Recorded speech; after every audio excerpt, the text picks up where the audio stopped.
When I saw what my husband had been hiding in that basement for 10 whole years, my world fell apart. But before I tell you what I found down there, let me introduce myself to you who are listening now. My name is Edith Louise, but everyone has always called me Edie. Today I'm 85 years old, a widow, mother, grandmother, and great-grandmother. And look, I've been through so much in this life that sometimes I can't believe I'm here alive, in one piece, telling you this story. Before I continue, I'd like to ask you a little favor, my dear. If you're enjoying listening to me, hit that like button down below for me. Subscribe to the channel too, that helps this beautiful work tremendously. And tell me in the comments where you're watching from, what city, what state. I love knowing who's on the other side listening to me. Now then, let's go. The year was 1967. I was 28 years old and lived in a small town in rural Tennessee called Harpersville. It was one of those towns where everyone knows everyone, where houses didn't have high fences, where we left the door open and neighbors would come in for coffee without even warning. Simple life, good life, you know? I'd been married to Sebastian for 8 years. We met at a county fair. I was only 20, he was 25. Sebastian was a handsome man, tall, dark-haired, with light eyes. Those eyes that when they looked at you, you melted completely. He worked as a clerk at City Hall, dealing with paperwork, documents, county clerk stuff. He made good money for the time. We didn't go without. No.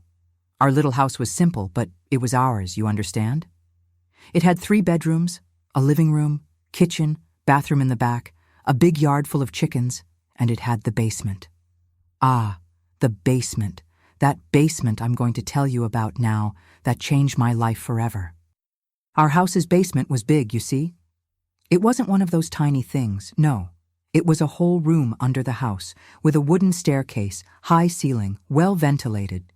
We used it to store things, Sebastian's tools, cans of provisions, bags of flour, beans, old furniture we didn't use anymore, normal stuff, family stuff. I went down there all the time. Every week I'd go get something, organize, clean, because I was always a very particular woman about my house. Didn't like mess, didn't like dirt. And Sebastian went down too, of course, stored his tools, fixed something when needed. It was a common area of the house, you understand? Nothing abnormal, nothing strange. Until one day, everything changed. It was a Tuesday in March. I remember like it was yesterday. It had rained heavily at dawn, that heavy country rain with thunder that makes the house shake. I woke up early, as always, to make Sebastian's coffee before he went to work. He had to be at City Hall at 7 a.m. sharp. I made hot coffee, bread with butter, cornbread left over from the day before, and put everything on the table. Naomi, my daughter, was still sleeping. She was only 9 years old at that time. A beautiful girl with long curly hair, just like me when I was little. Sebastian came down for coffee, and I noticed he was different. You know when you've known a person so long that you notice any change, anything out of place? He was too quiet, wouldn't look me in the eyes.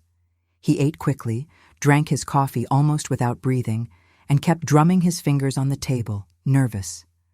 I asked, "Sebastian, did something happen? You're acting strange." He gave an awkward little smile and said, "No, Edie, I'm just in a hurry. I have a lot of work today at City Hall." I thought it was odd, but didn't insist. Back then we didn't nag our husbands, filling them with questions, no. We respected their space, you know. Today it's different, but back then it was like that. Sebastian finished his coffee, gave me a kiss on the forehead, went out the door, and went to work. I went to take care of the house things, washed the breakfast dishes, woke Naomi, gave her breakfast, made the beds, swept the entire house, put clothes to wash in the wash tub. It was a routine I did every single day, and I even liked it because it was my little corner. It was my life. Around mid-morning, I remembered I needed to get a bag of sugar that was stored down in the basement. We bought sugar in big bags, those 5-pound ones, because it was cheaper that way. I grabbed the basement key because there was a little key that hung on a nail in the kitchen and went to the door. When I got to the basement door, I almost fell over. There was a huge padlock, one of those thick, heavy iron padlocks, locking the door. I had never seen that padlock in my life. That little key I had in my hand was useless. I stood there, looking, not understanding. I tried to open it, shook the door, nothing. Locked, completely locked. My heart started beating faster. What's this about? I thought. Why did Sebastian lock the basement with this padlock? And when did he do this? Because look, I was certain that the day before there was no padlock there. I had gone down to the basement the previous Saturday to get a floor cloth, and the door was normal, just with the regular little key. So that had been from one day to the next. It had been that morning before he left for work, or else at dawn during the rain. I spent the whole day thinking about it. Couldn't do anything else right. I burned the beans for lunch, forgot to put salt in the rice, and Naomi even asked if I was sick. I said no, just tired, but inside I was dying of curiosity and an anguish I couldn't explain. When Sebastian came home from work, it was already late afternoon. He came into the house, greeted us, went to take a shower, and came to dinner. I waited for Naomi to go play outside in the yard so I could talk to him. Then I asked in the calmest way I could manage, "Sebastian, why did you lock the basement with that padlock?" He stopped eating, looked at me, and then he said something I'll never forget. "Edie, we have a serious problem. There are rats in the basement, many rats." I widened my eyes. "Rats? What do you mean, rats? There's never been rats there." "Well, there are now," he continued very seriously. "And it's not just one rat, Edie. It's an infestation. There are big rats, small rats, nests, babies. It's full of feces, urine. The smell is unbearable down there. I discovered this last night when I went down to get a tool. I almost stepped on a huge rat. I was disgusted, angry. And these animals transmit disease, Edie. They transmit leptospirosis, plague, a bunch of things. Naomi can't even get near that. You can't either. That's why I locked it." I stared at him, trying to process that. Rats, a rat infestation in our basement. It was strange because the house was clean. We'd never had a problem with any animals. But also, it was a basement. It was underground. It had that dampness, that musty smell. Sometimes it wasn't impossible. I asked, "And what are you going to do?" "I'm going to fix it," he said firmly. "I'm going to buy poison, set traps, clean everything. But it'll take time, Edie. It's not from one day to the next. And until I fix it, nobody goes down there. Nobody. Not you, not Naomi, not anyone. Understood?" He said that looking right in my eyes, and there was a seriousness in his voice I'd never heard before. It wasn't anger, it wasn't rudeness, it was concern, or at least that's what it seemed like. I nodded. "Okay, Sebastian, I won't go down. But are you sure you can handle it alone? Don't you want to call someone? An exterminator? I don't know." "Don't need to," he cut in quickly. "I can handle it. It's just a matter of time." And that's how it started. That's how the padlock entered my life and never left. In the first few days, I confess I believed him, because why wouldn't I? He was my husband, my daughter's father, the man I loved. If he was saying there were rats, then there were rats. Simple as that. But then things started happening that made me more and more suspicious, more and more with a knot in my throat, more and more afraid. The first thing I noticed was that Sebastian started going down to the basement at dawn. That's right, at dawn, 2, 3 in the morning. I'd wake up with the sound of the bedroom door opening very slowly, him leaving in silence, going down the stairs. I'd pretend I was sleeping, but I was awake, paying attention to every sound. I'd hear him opening the padlock, going down the wooden basement stairs, those stairs that creaked a lot, and staying down there for hours. Hours? Are you hearing me? It wasn't half an hour, it wasn't 40 minutes, it was 2, 3 hours straight. And sometimes I'd hear strange noises, the sound of something being dragged, hammered, dry thuds, like he was building something or taking it apart. And there was a smell that came up, a chemical smell, strong that burned the nose. I thought it was the rat poison he was using, but it was such a strong smell, so suffocating, that to this day I remember it and feel a tightness in my chest. I tried to ask him a few times, "Sebastian, why do you go down at dawn? Can't you do this during the day?" And he always answered the same thing. "It's because I work all day, Edie. I come home tired. At dawn I have more energy, I'm more focused, and also rats are more active at night, so it's better for me to act at that time." Did it make sense? Kind of yes, kind of no. But I had no way to prove he was lying, you understand? I couldn't go down there and see with my own eyes because the door was locked and he had the padlock key. Only him. And every time I touched on the subject of the basement, he got irritated. He didn't yell at me, didn't mistreat me, but he'd get that closed-off face, that heavy silence. And I'd end up letting it go, because back then we didn't insist much, no. We swallowed it, we accepted it, we stayed quiet. The weeks passed, then turned into months, and Sebastian kept going down at dawn, kept locking that basement like it was a bank vault. He kept telling me the rats still hadn't left, that it was hard to get rid of them. I started mentioning it to Mrs. Genevieve, my neighbor and friend. Genevieve was an older lady, a widow, who lived next door and was like a mother to me, because my mother had died when I was young. I told her, "Genevieve, Sebastian locked the basement months ago because of rats and still hasn't fixed it. He goes down at dawn, stays there for hours. I hear strange noises. Don't you think that's odd?" Genevieve looked at me with that look of someone who knows about life's things, you know? And she said, "Edie, men are complicated creatures, but if he says it's rats, it must be rats. Don't think too much about it or you'll go crazy." But I was already going crazy, you see. I couldn't stop thinking. At night, lying in bed, I'd stare at the ceiling and ask myself, what could he be doing down there? During the day, when he went to work, I'd get close to the basement door, put my ear against it, try to hear something, but there was nothing. Total silence. And that padlock kept being there, huge, heavy, challenging me, provoking me. And worst of all, Sebastian had changed. He was no longer the same cheerful, playful, affectionate man. He was always tired, always worried, always with those deep, dark circles, like he wasn't sleeping right. He was losing weight every day, stayed quiet during meals. Sometimes I'd catch him looking at Naomi with such great sadness in his eyes that it made me want to cry. But when I asked if everything was okay, he'd say yes, it was just work tiredness. That's how a whole year passed. A year of padlock, locked basement, mysterious dawns, chemical smell, distrust. And then came the second year, and the third, and the fourth. And I got used to it, you know? Not because I accepted it, but because I had no choice. I didn't have the courage to confront him, to demand answers, to break that padlock. Because deep down, I think I was afraid. Afraid to discover the truth, afraid that the truth would be worse than the lie. The years kept passing and that padlock stayed there, hanging on the basement door like an open wound that never healed. And you know what's worse? We get used to wrong things.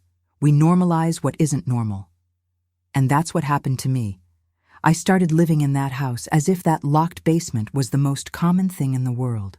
It was already 1969, 2 whole years since the padlock had appeared. Naomi was 11 years old, starting to become a young lady, and Sebastian continued with that strange routine. Every dawn he went down. Every single day I'd wake up with the sound of the door, pretend I was sleeping, and lie there with my heart tight, listening to his footsteps, the creaking of the stairs, the padlock opening and closing. And those noises coming from down there? My God in heaven, those noises haunted me. There were nights I'd hear him talking to himself. It wasn't loud, it was a murmur, like he was arguing with someone who didn't exist. Other times I'd hear a muffled crying, you know, like he was suffering down there, like he was carrying a weight that was crushing him. And there were dawns when the smell that came up was so strong, so suffocating, that I had to get up and open all the bedroom windows to be able to breathe. It wasn't rat poison smell anymore, it was something else. The smell of paint, of gasoline, of kerosene mixed with some chemical thing I couldn't identify. And that terrified me. I tried to talk to him during the day, but it was impossible. Sebastian had become a ghost inside his own house. He'd wake up, have coffee in silence, leave for work, come back in the late afternoon, have dinner, sit in the living room chair looking at the wall, and at dawn go down to the basement. There was no more conversation, no more affection, no more anything. It was like we were becoming two strangers living under the same roof. Naomi started noticing too. She was still a child, but she wasn't dumb. Once she asked me, "Mom, why is Dad so sad? Why doesn't he play with me anymore?" And what was I going to answer, my child? I didn't know. I myself was lost, confused, afraid. So I lied to her, pretended everything was fine, said her father was tired from work, that it was just a phase, but inside I was falling apart. There was a day, it was early 1970, that I decided I was going to confront him for real. I couldn't take that situation anymore. It had to end. There had to be an answer. I waited for him to come back from work, sent Naomi to bed early, and sat with him in the living room. I took a deep breath and said, "Sebastian, it's been 3 years. 3 years this basement has been locked. 3 years you've been going down at dawn. 3 years you've been telling me there are rats. What's this about? Rat poison doesn't take 3 years to work. Either you tell me what's really happening, or I'm going to break that padlock and go down there to see with my own eyes." I said that with courage I didn't know I had. And you know what he did? He got up from the chair, came to me, held both my shoulders tightly. He didn't hurt me, but he was shaking. And he looked at me with such great desperation in his eyes that I froze completely. And he said with a choked voice, "Edie, for the love of God, never go down to that basement. You promised me you wouldn't go down. I'm doing this for you, for Naomi, for us. You have to trust me. Just a little more time. Just a little more time, and this will be over." "A little more time," I shouted. "Sebastian, it's been 3 years. What time is this? What are you hiding from me?" He let go of my shoulders and ran his hand over his face, tired, defeated. And then he said something that scared me even more. "There are things you're better off not knowing, Edie. There are things that if you know, you and Naomi will be in danger. I'm protecting you, understand?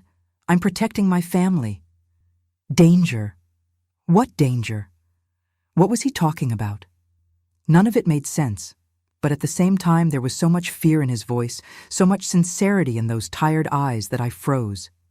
I couldn't insist, because a part of me, a very small part deep down, believed him, believed he was trying to protect us from something. And another part of me, the bigger part, was afraid to discover the truth. So I stayed quiet again, swallowed hard, lowered my head, and went to sleep. And life continued that crooked way, that sick way. In 1971, the situation got worse. Sebastian started coming home with injuries, small ones, but injuries. A cut on his hand, a bruise on his arm. Once he showed up with his face scratched and said he'd fallen down the basement stairs. But I wasn't dumb. That scratch wasn't from a fall. It looked like someone had scratched him with nails. And every time I saw those marks, my heart tightened more, because I knew something was very wrong. I started having nightmares. I'd dream I went down to the basement and found horrors. I'd dream of blood, of trapped people, of things my head invented to try to explain the unexplainable.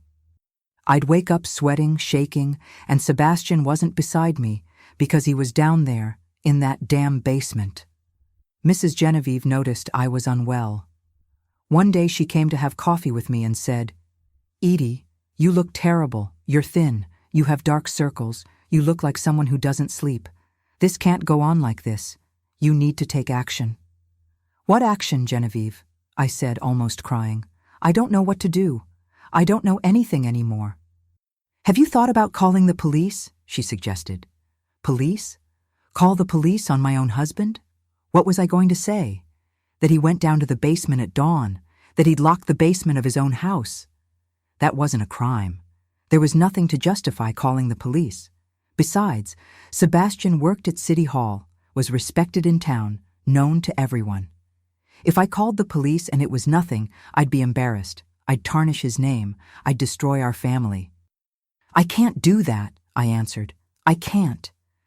And Genevieve shook her head sadly because she knew I was trapped in a situation with no way out. The years kept passing. 1972, 1973, 1974. Naomi was already 15, 16 years old, a beautiful young woman, studious, who dreamed of being a teacher. She'd gotten a spot at a better school in the neighboring town and took the bus every day. And you know something? I think she left not just to study, but to escape that house, because that house had become a dark, heavy, suffocating place. There was no more joy, no more life, just silence, secrets, and fear. Sebastian was unrecognizable. He'd lost so much weight he looked like a skeleton. His skin was yellowish, eyes sunken, hands trembling. He looked like a sick man, a man who was dying slowly. I begged him to go to the doctor, but he refused. Said he was fine, it was just tiredness. But it wasn't just tiredness. That man was being devoured from the inside by something I couldn't see. There was a night, it was dawn in 1975, that I decided to do something I'd never done before. I decided to follow him. When he got up from bed and left the room, I waited a few minutes and got up too, very slowly, without making noise. I went down the stairs behind him, hiding in the shadows, my heart beating so hard I thought it would explode. I saw him open the basement padlock, look around to see if anyone was awake, and go down. I stood there in the kitchen a few feet from the basement door, and for the first time in 8 years, I clearly heard what was happening down there. I put my ear to the door and listened, and what I heard made me tremble from my legs to my head. There was the sound of paper, lots of paper, like he was handling stacks and stacks of sheets. There was the sound of a stamp hitting, that repetitive sound, thump, thump. There was the smell of fresh ink, and there was his voice murmuring names, names I didn't know, strange names, different surnames, like he was reading a list. And then I heard crying. A quiet, muffled, desperate crying. It was him crying alone down there. I pulled back terrified, went back to the bedroom in silence, lay in bed, and pretended I was sleeping. When he came back, about 2 hours later, I pretended I hadn't seen anything. But I had. I had heard, and now I knew that whatever he was doing in that basement had to do with papers, with stamps, with names. But what was it? Forgery? Document smuggling? Was he stealing from City Hall? Was he involved with bad people? My head wouldn't stop spinning. In the following years, 1976 and 1977, the situation became more and more unbearable. Sebastian barely spoke to me. Naomi was out all day, and I was becoming a shadow. I didn't have a social life anymore, didn't talk to the neighbors anymore, didn't go to church anymore, didn't do anything. I only thought about that basement, that padlock, that secret that was killing me inside. There was a day I grabbed a hammer and stood in front of that door with the hammer in my hand, thinking if I'd have the courage to break that padlock. I stood there for about 20 minutes, just looking, shaking, crying, but in the end I didn't have the courage because I was afraid. Afraid of what I'd find, afraid that the truth would be so horrible I couldn't live anymore after knowing. In March 1977, 10 years after that padlock appeared, something happened that changed everything. The accident happened that forced me to take the action I hadn't had the courage to take in an entire decade. It was a Thursday. Sebastian had left for work, as always, on his bicycle, because City Hall was close and he liked to ride. I was at home making lunch when Mrs. Genevieve came running, breathless, eyes wide. Edie, a disaster happened. Sebastian was hit by a car. My world collapsed in that second. I dropped everything and ran out with her. We went to Main Street and there was a bunch of people around. Ambulance, police, all that commotion. Sebastian was lying on the ground, bleeding, unconscious. He'd been hit by a truck that didn't see him crossing. They rushed him to the hospital. I went along in the ambulance, desperate, holding his hand, begging him not to die. He was hospitalized. The doctors said he'd broken his leg, some ribs, hit his head, and would need to stay in the hospital for weeks. Weeks. I stayed by his side the whole time, day and night, because I was his wife and it was my duty. But you know what was going through my head? The basement, the padlock, the key, that damn secret he'd kept for 10 years. He was unconscious the first few days. When he woke up, he was weak, confused, doped up on medicine, and I took advantage of a moment when he fell asleep to go through his things they'd brought from the accident. The torn clothes, the wallet, the keys, and there, among the keys, I found the padlock key, small, iron, dark. I held that key in my hand and felt a shiver run through my entire body. That night, when I went home to get some clean clothes, Naomi had gone to sleep at a friend's house because she was afraid to be alone. The house was empty, silent, and I was there alone with the padlock key in my hand. I went to the kitchen, grabbed a flashlight, and stood in front of the basement door, looking, breathing deeply, gathering all the courage I had. And I thought, 10 years. 10 years of lies, of silence, of suffering. 10 years without knowing what my own husband was doing under my house. I deserve to know. I need to know, even if it destroys me. I put the key in the padlock. My hands were shaking so much I could barely fit it right. I tried once, missed. Tried again, and heard that metallic click when the key turned. The padlock opened. After 10 years locked, that padlock finally opened in my hand. I took it off the ring and put it on the floor. The basement door was there in front of me, free, with nothing stopping it. I just needed to open it, just push. But I was paralyzed. You know when you want something for years and years and when you can finally have it, you freeze? That was it. I'd waited an entire decade for that moment, and now that it had arrived, I was terrified. I took a deep breath. Once, twice, 3 times. Courage, Edith, I said to myself. You need to know. No matter what it is, you need to know. I held the flashlight tight because the basement light probably wouldn't work, and pushed the door slowly. The door creaked, that loud, long creak that echoed through the entire house, and a smell came up. My God in heaven, what was that smell? It wasn't rats. It had never been rats. It was the smell of old paper, stamp ink, kerosene, mold, all mixed into a suffocating thing that entered my nostrils and made me nauseous. I had to cover my nose with my hand to not get sick. I started going down the stairs, step by step, very slowly, illuminating with the flashlight. The wooden stairs creaked under my feet, like they might give way at any moment. And the more I went down, the stronger that smell got, the heavier the air got. It felt like I was descending into another world, a hidden world that shouldn't exist. When I reached the last step, I pointed the flashlight forward, and what I saw made me let out a muffled scream. The basement was no longer the basement I knew. There were no more provisions boxes, no more tools hanging on the wall, no more old furniture covered with cloth. Everything had disappeared. In their place, there were tables, several wooden tables lined up, full, completely full of paper, stacks and stacks of paper, documents, forms, certificates, everything scattered, everything organized in piles. I approached the first table trembling and picked up one of the papers. It was a birth certificate, but it wasn't just any certificate. It had the official City Hall stamp, signature, everything proper, except the name written there I didn't know. John Silva Martin, born in 1945. I picked up another paper, another certificate, another name I didn't know. Mary Grace Oliveira, born in 1950. I picked up another and another and another, all birth certificates, all with official stamps, all with different names. My heart started racing. What was this? Why did Sebastian have dozens, hundreds of birth certificates of people I'd never heard of? I looked at the second table.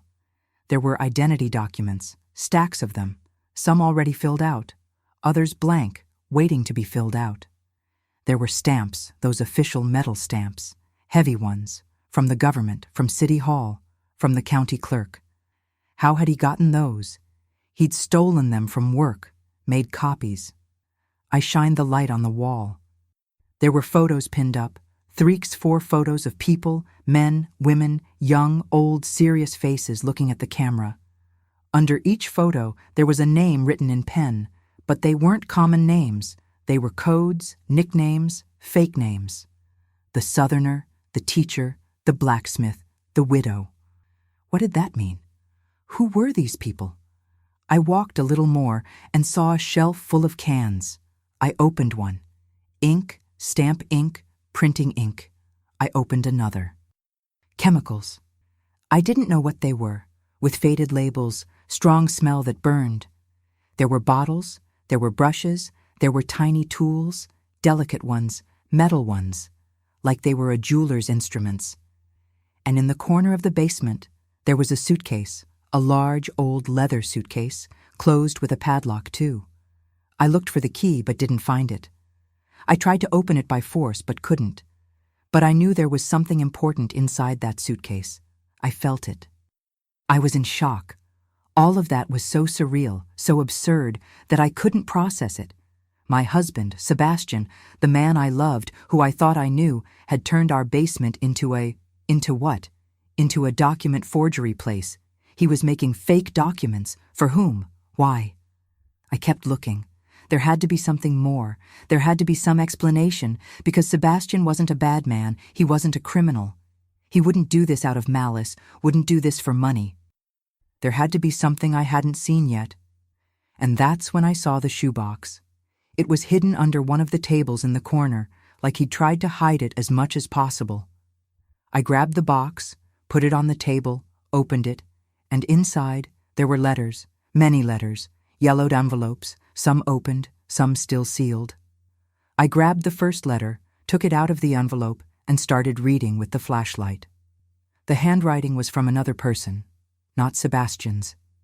It was tiny, cramped, aggressive handwriting. And what was written there made me feel the ground disappear from under my feet. Sebastian, you know what you need to do. 10 more certificates by Friday. Don't be late. Don't complicate things.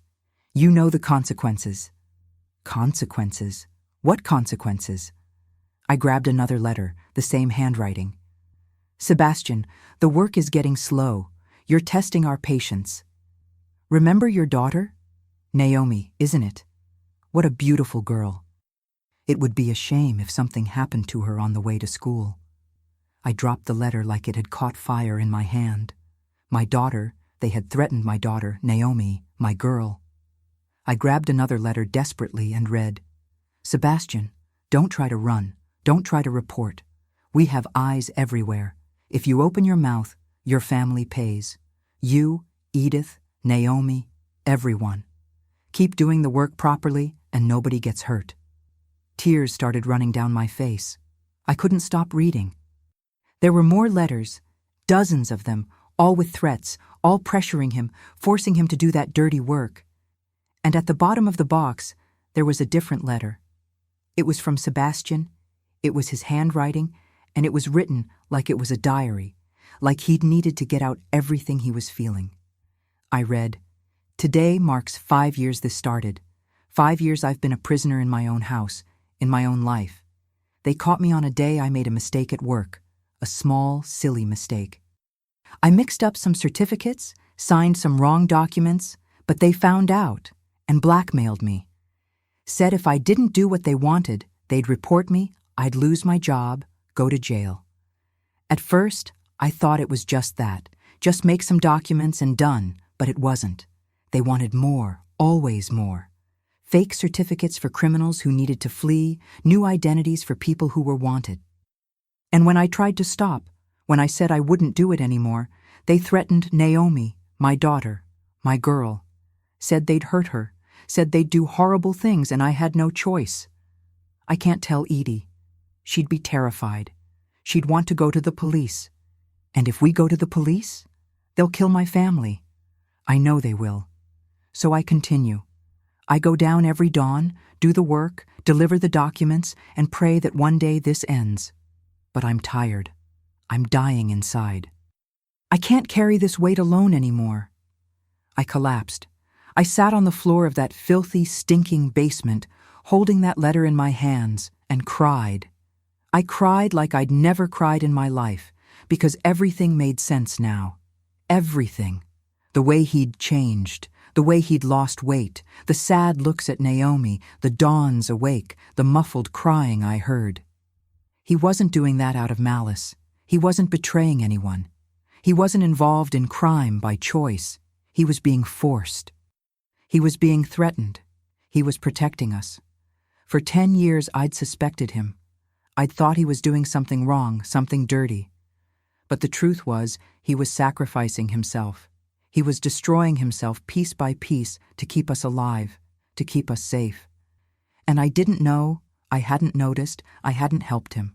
I stayed there sitting on the floor I don't know how long. Could have been half an hour, could have been 2 hours. I lost track. I could only think of Sebastian, that good man I'd loved my whole life, that man who'd carried such a heavy, dangerous secret alone, without being able to tell anyone. But now I knew, and now I had to do something, because if those people found out I'd gone down to the basement, that I'd seen everything, we were in danger. Me, Naomi, Sebastian in the hospital, all of us. I got up, wiped my tears, and started thinking fast. I needed to act fast. I looked around and made a decision. I was going to destroy all of that, burn every paper, every document, every photo, end that hell once and for all. Because as long as those things existed, Sebastian would be a hostage, and I wasn't going to let that continue. I grabbed the cans of kerosene that were there. Sebastian used that for something in the forgery process. I didn't know exactly what, but there were several full cans. I started throwing kerosene on everything, on the tables, on the papers, on the photos on the wall. The smell became unbearable, burned my eyes, but I didn't stop. I threw it on everything, every inch of that basement. When I finished, I grabbed a box of matches from the kitchen, went down again, and stood at the basement entrance. I lit a match, the tiny flame, orange, dancing in front of me. I thought about everything that had happened in the last 10 years. I thought about Sebastian's suffering. I thought about my suffering. I thought about Naomi growing up in that house full of secrets and sadness. And I threw the match. The fire rose in a second. The flames spread across the tables, the papers, the walls. It was an orange, crackling, hot hell. I ran up, closed the basement door, and stood there looking through the crack, watching everything burn. I wasn't going to let it spread to the house. I was going to let it burn just enough to destroy the evidence, and then I was going to put it out. I stayed there for about 20 minutes controlling the fire, throwing water when necessary. When I finally put it all out, the basement was destroyed. Everything had turned to ash. The papers, the photos, the tables, everything. Nothing was left. No evidence, no documents, nothing that could be used against Sebastian or against us. I locked the door again, put the padlock back, and went up. I took a long shower, got the smoke smell off my body, changed clothes, and went to the hospital. I arrived at dawn. Sebastian was sleeping. I sat beside his bed, held his hand, that thin hand, full of calluses, full of suffering, and whispered, "I know everything, Sebastian." I went down to the basement. I saw, I read the letters, and I destroyed everything, burned everything. Nothing's left. You're free now. We're free. He didn't wake up. He was sleeping deeply because of the medicine, but I spoke anyway, because I needed to speak. I needed him to know, even if only in my heart, that I'd discovered the truth and that I'd done something to help. In the following days, while Sebastian was still hospitalized, I stayed at the house on guard, terrified. I was afraid those people would show up, that they'd discover what I'd done, that they'd come after us, but nobody showed up. No letter, no message, nothing. It was like they'd disappeared. Or maybe with Sebastian's accident, with him in the hospital, they'd given up on him. I didn't know, but the silence gave me a bit of hope. When Sebastian finally got discharged, almost a month later, he came home different, weaker, slower because of the broken leg, but there was something in his look, a curiosity, a fear. He went straight to the basement, limping, leaning on a crutch, opened the padlock, went down, and stayed down there for about 5 minutes. When he came up, he was pale, looked at me, and I looked back. And we understood each other without needing to say anything. He knew I'd discovered. I knew he knew. And in that moment, without a word, we made a silent agreement. But the story still wasn't over. That night, after Sebastian came up from the basement and looked at me with those eyes full of fear and relief at the same time, we didn't talk. We didn't need to. He sat in the living room chair, I sat across from him, and we stayed there in silence, just looking at each other. It was like 10 years of lies, of secrets, of pain had collapsed between us, and now we were trying to understand what was left. After a while, he spoke. His voice was hoarse, tired, broken. "You shouldn't have gone down, Edie." "I know," I answered. "But I did, and I saw everything. Read the letters. I know what they did to you. I know you were protecting us." He closed his eyes, and 2 tears ran down his face. I'd never seen Sebastian cry. Never. Not when his mother died. Not when he went through any difficulty. But in that moment he cried, and that broke my heart into little pieces. "I didn't know what to do," he said, his voice choked. "They caught me in a trap. I made a silly mistake at work, just one mistake. And they used that against me. They forced me to make those fake certificates, those documents. And when I wanted to stop, they threatened you. They threatened Naomi, said they'd hurt you, that they'd do terrible things.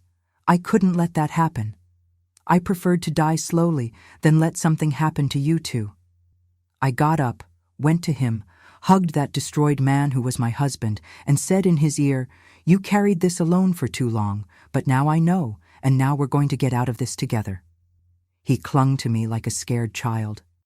And that night, for the first time in 10 years, we slept truly embraced.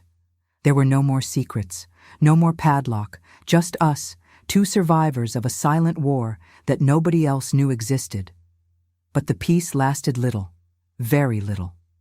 2 days later, on an April morning in 1977, I was hanging clothes on the backyard line when I heard a car stop in front of the house. I looked through the window and saw 2 men getting out. Big men, in dark suits, dark glasses, with that posture of people who aren't there to play around. My blood froze. They knocked on the door. 3 dry, hard knocks. I went to answer, my heart racing. When I opened it, one of them said, "Are you Sebastian's wife?" "I am," I answered, trying to keep my voice steady. "We need to talk to him. Urgent matter. He can't see anyone right now. He's recovering from an accident. He has a broken leg. We didn't ask permission, ma'am. We're coming in." And they came in just like that. Just like that. They passed by me like I was invisible and went straight to the living room where Sebastian was sitting, still with his crutch. I ran after them. "Sebastian," one of the men said, his voice thick, threatening. "It's been over a month since we've received any work from you. Where are the certificates you were supposed to deliver?" Sebastian turned pale, looked at me, then looked at them and tried to speak. "I had an accident. I was in the hospital. I couldn't—" "We don't want to hear excuses," the other man cut in. "We have clients waiting. There are people who need these documents yesterday. You're going to have to make up for the delay." "I can't do this anymore," Sebastian said. And the courage I saw in that moment surprised me. "I can't take it anymore. I did what you wanted for years. Now it's over. I'm not doing it anymore." The silence that fell in the room was heavy, suffocating. The 2 men looked at each other, and then one of them gave a crooked, dangerous smile. "Oh yeah? It's over. You think that's how this works, Sebastian? You think you're in charge here?" He approached dangerously close. "We know where your daughter studies. We know what time she takes the bus. We know everything about you. And if you don't get back to work, Naomi's going to have an accident too. Except hers won't leave her with just a broken leg. Understand?" I screamed. I couldn't control myself. I lunged at that man and screamed, "Get out of my house! Get out now! I'm calling the police!" He looked at me with contempt and gave a short laugh. "Police? You think the police are going to do anything? We have contacts everywhere, sweetheart. Sheriff, judge, mayor, everyone. If you open your mouths, you're the ones going to jail, not us, because the one who forged the documents was Sebastian. He's the one who's going to answer for it." And they left, just as they'd entered, without asking permission, without caring, like they owned the world. When the door closed, Sebastian and I stood there paralyzed, shaking. The threat was real. They knew everything, and they weren't going to give up. That night, when Naomi came back from school, Sebastian and I had the hardest conversation of our lives. We sat down with her and told her everything. We couldn't hide it anymore. She was 17 years old, already a young woman, and deserved to know the danger we were in. She was shocked, cried a lot, asked why her father had never told before, why he'd endured everything alone. And Sebastian, with a broken voice, answered, "Because I wanted to protect you. But now I see I only made everything worse, and now we need to make a decision. Either we stay and remain hostages of these people, or we run, we disappear, start over somewhere else, far from here. Run." The word echoed in the room like thunder. Running meant leaving everything behind. The house, the town, the neighbors, the friends, the work. It meant starting from zero, with nothing, with no one. But it also meant being alive, being free, being safe. I looked at Sebastian, looked at Naomi, and made the hardest decision of my life. We run. In the following days, we planned everything in secret.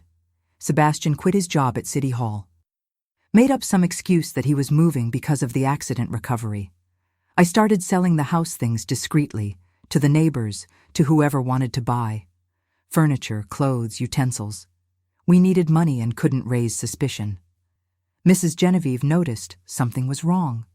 She came to me and asked, "Edie, what's happening? Why are you selling your things?" I couldn't tell the truth. Couldn't put her at risk too, so I lied. "We're moving, Genevieve, to Nashville. Sebastian got a better job there." She hugged me emotionally, thinking it was a good thing. If she knew we were running to save our lives, she'd be desperate. A week later, on a May dawn in 1977, we put the plan into action. I woke Naomi at 3 in the morning. We took only the essentials, 1 suitcase of clothes each, some documents, the money we'd managed to save. Sebastian, even with his leg still injured, carried the suitcases to the road, where we'd arranged to catch a bus that passed early going to Memphis. Before leaving, I looked back at that house that had been my home for almost 20 years, at that cursed basement that had destroyed our lives, and I felt such a big tightness in my chest, I almost couldn't breathe. But I couldn't weaken. Not now. We had to leave. We caught the bus. Naomi cried the whole way. She'd left her friends, her studies, her dreams behind, but she understood. She knew there was no other choice.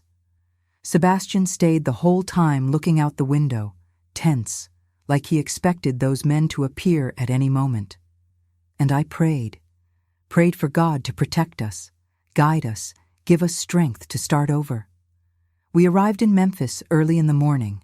From there, we took another bus to another town in rural Alabama, far from Tennessee.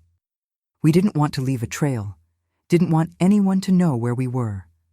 The town was called Gadsden, small, simple, where nobody knew anybody. It was perfect to disappear. We rented a humble little house with 2 rooms in the back of a property. The money we had wasn't much, so we needed to save every penny. Sebastian couldn't work at City Hall again because his resume would leave a trail. So he got work as a bricklayer's helper, hard work, even with his leg still recovering.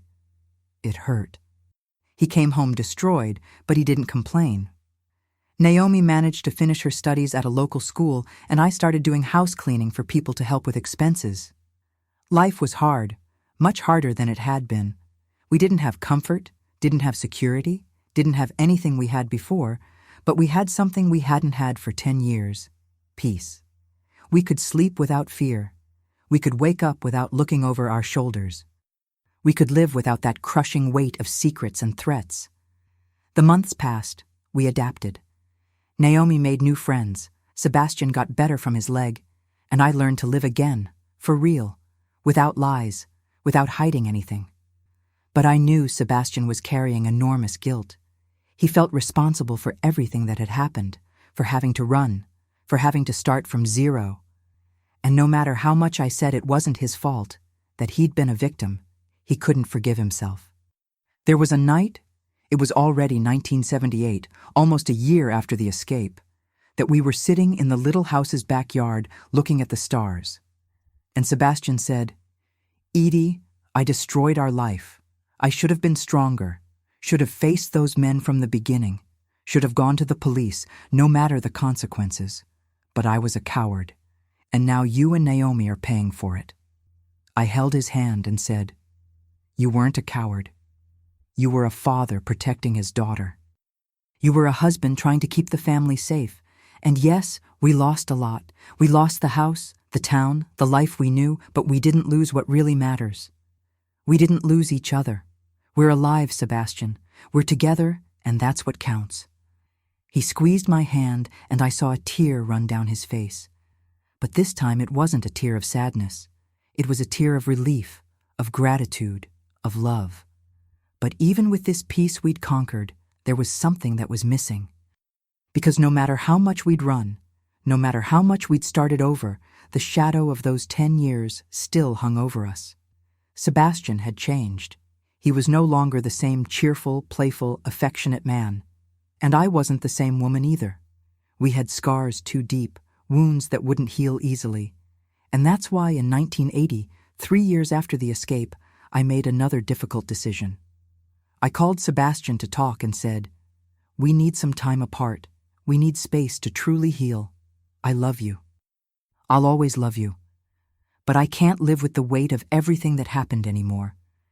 Every time I look at you, I remember that basement, those men, that fear. And I don't want to live like this. I don't deserve to live like this, and you don't either." He didn't fight, didn't argue. He knew I was right, so we separated. Not with anger, not with hate. We separated with respect, with affection, with the certainty we'd done the best we could with what we had. He stayed in Gadsden. Naomi and I went to another town, also in Alabama, and for the first time in over 20 years, I was alone, but I wasn't destroyed, I was whole. I had survived. Starting over alone at 41 wasn't easy. I'd never lived alone in my entire life. I left my parents' house straight to marriage. I always had Sebastian by my side. And suddenly I was there in a strange town, in a rented house, just me and Naomi, who was already 20 and working as a beginning teacher. And for the first time, I needed to discover who Edith was without being someone's wife, without just being someone's mother. I needed to find myself. The first months were the hardest. I cried a lot. Cried from longing, cried from fear, cried from loneliness, but also cried from relief. Because for the first time in decades, I didn't have to pretend, didn't have to be strong for anyone. I could be weak, could be vulnerable, could be human. And it was in this process of allowing myself to feel everything that I started to truly heal. I got a job at a school in the cafeteria, making lunch for the children. It wasn't a glamorous job, but I liked it. I liked seeing those little children eating the food I made. I liked hearing their laughter at recess. I liked being part of something good, something pure. And with the money I earned, I could pay rent and still had a little left over to save. Naomi graduated as a teacher in 1982. I was there at her graduation, in the first row, crying with pride. My girl, who'd been through so much, who'd been threatened, who'd had to run and leave everything behind, had made it. She'd achieved her dream. And in that moment, I understood that everything we'd faced hadn't been in vain. We'd survived, we'd won. The years kept passing. Naomi got married in 1985 to a good, hard-working young man who truly loved her. They had children, gave me beautiful grandchildren, and I continued working, continued living my simple but happy life. I'd learned that happiness isn't in big things, in beautiful houses, in material comfort. Happiness is in small things, in hot breakfast, in a grandchild's smile, in a daughter's hug, in the peace of sleeping without fear. But there was one thing that kept hammering in my head. Sebastian. I didn't know anything about him. Didn't know if he was alive, if he was well, if he'd managed to rebuild his life. We'd separated without arranging anything, without leaving addresses, without keeping contact. It was like we'd cut that piece of our lives and thrown it away. But he was my daughter's father. He was the man I'd loved. And no matter how much we'd separated, he still occupied a little place in my heart. In 1994, 17 years after the escape, 14 years after the separation, the unexpected happened. I was home on a Saturday afternoon when there was a knock on the door. I went to answer and almost fell over. It was him, Sebastian, older, with completely gray hair, even thinner, with deep wrinkles on his face, but it was him. We stood there, looking at each other, not knowing what to say, until he spoke, his voice trembling. "Edie, can I come in?" I nodded. He came in slowly, looking around, like he was stepping on sacred ground. We sat in the living room, and then he started talking. He told me he'd spent all those years looking for us, that he'd gone from town to town, asking, investigating, until he'd finally discovered where we were. He told me he'd worked hard, that he'd saved some money, that he'd tried to rebuild his life, but he'd never managed to be truly happy because he carried the guilt of everything that had happened. "I destroyed our family, Edie," he said, with eyes full of tears. "I was weak. I should have faced those men from the beginning, no matter what happened. But I was afraid, and because of my fear, you and Naomi suffered. You had to run, had to start from zero, had to live hidden, and I'll never forgive myself for that. Never." He fell to his knees in front of me. On his knees, a man in his 60s kneeling in my living room, begging forgiveness. And you know what I felt? I didn't feel anger, didn't feel hurt. I felt compassion, because I understood he'd suffered as much as I had, maybe even more. He'd carried that weight alone for 10 years, had sacrificed himself to protect us, and then carried the guilt for 14 more years. That man had lived through hell, and he deserved peace. I knelt with him, held his face in my hands, and said, "Sebastian, I forgive you from my heart. You weren't weak, you were human. You did the best you could with what you had. And yes, we suffered, but we also survived. Naomi is well. She's a teacher, got married, has children. I'm well. I have my life, my work, my peace. And you deserve to have peace too. So I forgive you, and I hope you can forgive yourself too." We cried together. There, kneeling in that simple living room, we cried everything we hadn't cried in all those years. And it was liberating. It was like a huge weight had lifted from our backs. But even with the forgiveness, I knew we weren't going to get back together. It wasn't possible anymore. We'd changed too much, lived through too much, and I'd learned to live alone, learned to be happy alone. So I explained to him with affection, with respect. "We're not going back to being husband and wife, Sebastian, but we can be friends. You can visit Naomi, you can meet the grandchildren. You're part of this family, you always will be, but each in their own house, each in their own life." He understood and accepted. And that's how we came to have a new relationship. He'd visit from time to time, have lunch with us on Sundays, play with the grandchildren, and gradually he managed to forgive himself too.